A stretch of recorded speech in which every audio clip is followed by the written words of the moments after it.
কেন কি সুন্দর বা জানালা দিয়ে রোদ আসতেছে, রোদের ভিতরে বসে রয়েছে কম্বল মুড়ি দিয়া।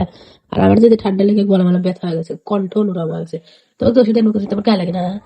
কতদিন পর রোদ উঠছে, একটু রোদের ভিতর রোজ রোদ মধ্যে তাপাই আর আমার দোকান বন্ধ একবার না তোর সামনেই তো যাবো গেলাম রে, যে আমি কইলাম দোকান বন্ধ, তুই না করলে চলে আসো। যেমন রোদ উঠছে কত এক সপ্তাহ হলো 15 দিন পর আমার ঠান্ডা লেগে দমটা আটকে আসছে, নিজের চোখে বসে যায় কি সুন্দর ঔষধ লিয়েছে, চশমা কিনে নিয়েছে, নিজের বেলায় খুব বোঝো না। আরে ভাই যাবো না নাকি? আর আমার বেলায় বুঝে নাও, রোদ উঠছে একটু রোদের উঠছি, রোদ উঠছে রোদের উঠছে, মাইয়া মানুষের মতো কম্বলের তলে কি সুন্দর বসে থেকে ফোন টিপতেছে। এক সপ্তাহ পর রোদ উঠছে, তুই যদি রোদ তাপাস তাহলে সুন্দর করে আইসা রোদের জায়গায় থাক, আমি ঠান্ডায় যা বসে থাকি। না না রোহিণী ঠিক আছে যে রোদ উঠছে, মানে একটু বসে রয়েছি, এটা তোর সইতেছে না, বিরক্ত লাগতেছে। হ্যাঁ হ্যাঁ আমার ঠান্ডা আমি দম নিবে করতে, আমারও ঠান্ডা, আমারও শরীর ভালো না, খালি তোর না, আমিও অসুস্থ।